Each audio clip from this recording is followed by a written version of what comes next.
Ladies and gentlemen, the tolerant and compassionate left are at it again. Boston Mayor sends holiday party invite meant only for electeds of colour, dividing city councillors.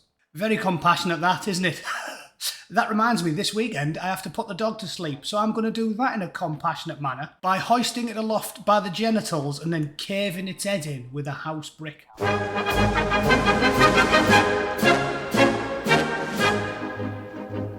Okay, this is brilliant.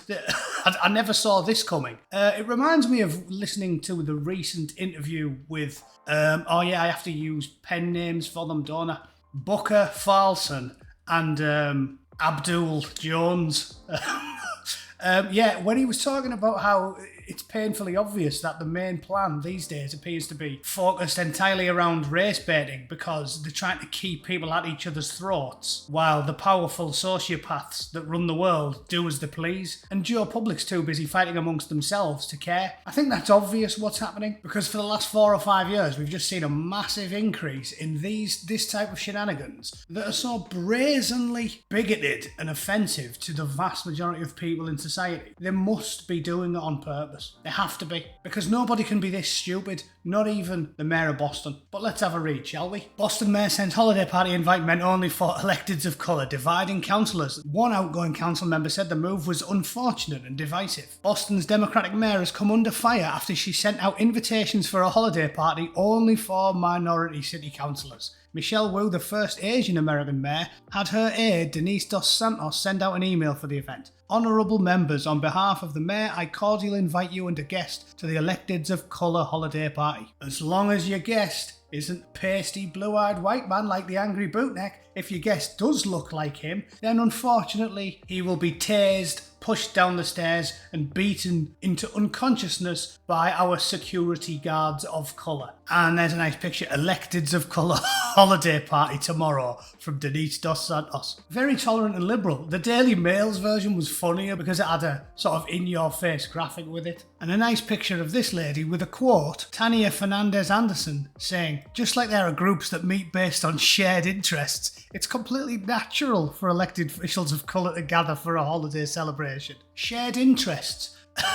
Really? What if your shared interest is your passionate belief that the Northern European is infinitely superior to everybody else in the world? I mean, I'm not saying that's one of my interests. I'm just saying, if that was one of your shared interests, might I suggest that elected officials still be banned from having such a cultural celebration? And as you can see, there's plenty of council members, quite a diverse mix. And by looking at these pictures, they've just outright banned 6 of them from attending. Well, maybe 7. And that's why it's daft, isn't it? Because ultimately it's down to your opinion when you get to some of those beige-coloured people. Like, normal humans don't categorise people in this way, which is why it's silly. The whole Hispanic thing isn't really a thing in Europe, is it? Some pasty ginger Scotsman doesn't think that a Spanish bloke isn't European. It's not even a thing in Europe. But out here, where they're pushing this narrative on purpose because they want everybody to hate each other, it's all the rage. That woman is a disgrace, and I just can't believe that we're talking about this in 2023.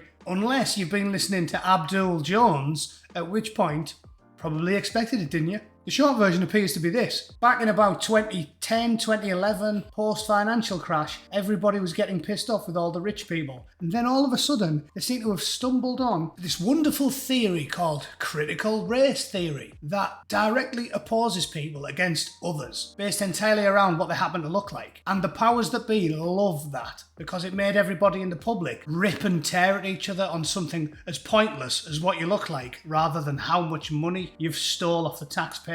So you can see why this is such a beloved ideology being pushed by the rich and the powerful and the globalist psychopaths and all of the useful idiots that call themselves woke. Dare I suggest we go back to the 1990s when the world still made sense? When I was a nipper, I used to love The Fresh Prince of Bel-Air and Red Dwarf, and I used to watch The Cosby Show, and at no point did I ever think, whoa, these people don't look like me. It's only in the last few years it seems to have been a narrative that's suddenly developed. I mean, I used to like Tomb Raider as well, and funny thing, I'm not an English woman with a canny set of threepenny bits. So I think your average person knows it's all nonsense, but the normies are just being force-fed this claptrap by the mainstream media. Dare I suggest that we continue to try and educate the idiots. Because I don't believe any of these people in charge are daft enough to believe any of it. I think they are fundamentally insincere. But that's just my opinion. Let me know what you think. If you're in Boston, do you think the mayor's doing a good job? Probably not if you're Irish American, eh? That'll have to do it for today. I have got to go and work for a living because I'm not an elected of colour getting paid money for old rope. Thanks for watching. I will see you all very soon. And I'll be doing a live stream on Saturday, so check that out. See you then. Toodle pip.